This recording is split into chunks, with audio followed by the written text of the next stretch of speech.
Okay guys, today I came for a service call at this house, and they have a rooftop unit on the roof for the house. And I got here,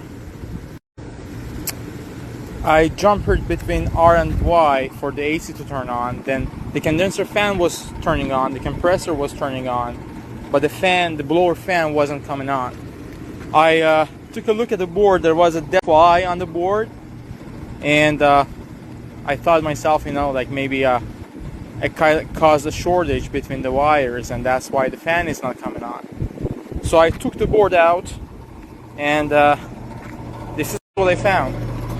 I found this little connection was kind of fried, and it was desoldered from the PCB at the back of the PCB. So I used a little jumper to jumper this line on the PCB where that connection was disconnected, and I start the system up, and now everything is working. The fan is running.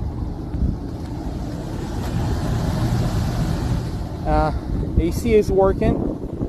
So what you guys think? Should I just bring my soldering gun and solder this connection back to the board and get it done, or should I just order a new board and get it replaced? Let me know what you guys think.